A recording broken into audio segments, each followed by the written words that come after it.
So yan, good morning sa ating lahat. Napakahalaga ng topic natin mga ka-idol. Lalong-lalo na sa mga nag-full-time vlogger at sa mga magbabalak pa lang ng mag-full-time. Mga ka-idol, huwag kayong mawawala dahil napakahalaga ng topic natin na to para po ma-aware po kayong lahat. Mga ka-idol, kilala ko po si Boy Bagsik. Ayan, at tropa po yan ang aking tropa din. At ayun nga mga ka-idol, ang kanyang dating Facebook page ay Boy Bagsik. Ngayon po ay pinalitan niya ng shorts video. Bakit nga ba hindi na rin siya nag-upload? Kasi mga ka-idol, is nagkaroon po siya ng violation at ang kanyang Facebook po ay hindi na rin po nakakasahod.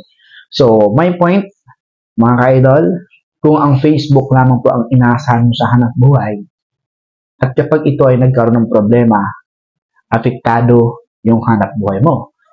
Siyempre, wala kang mapagkukunan ng income.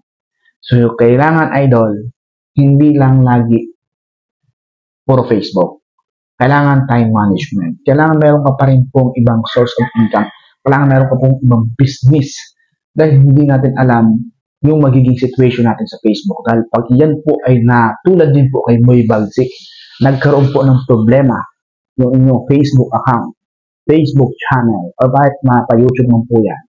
Kung yan lang po ang inasahan nyo at wala po kayong savings ay at wala po kayong ibang source of income, affected po talaga kayo ng sobra dahil wala na po papasok sa inyong kita. So, kailangan pag kumita po kayo sa Facebook, ipunin nyo dahil hindi natin alam yung mga next month, kung malaki pa ba ang sahod o sasahod ka pa. So, kailangan pag kumita ka din sa Facebook, kung kaya mong i-invest sa ibang business, mas okay yan. Marami mga vlogger ang kumikita sa Facebook na hindi nila namamanage yung kanilang kita. Kaya pag bumagsak o nagkaroon ng violation ng kanilang Facebook channel, bumabalik sila sa kanilang trabaho. Siyempre, marami naman po ang mga successful vlogger dahil ang kanilang mga kinikita ay ini-invest nila sa mga business mga iba. So, ganun dapat mga ka-idol. Para hindi po tayo matulad kay Boy Bagsik, kumbaga. Sayang naman. Pero sa tingin ko naman is hindi babalik naman yon. Pero yun nga, sabi ko mga ka-idol, 7 months to 6 months kang walang income. Kahit may ipon ka pa, ubos talaga yan.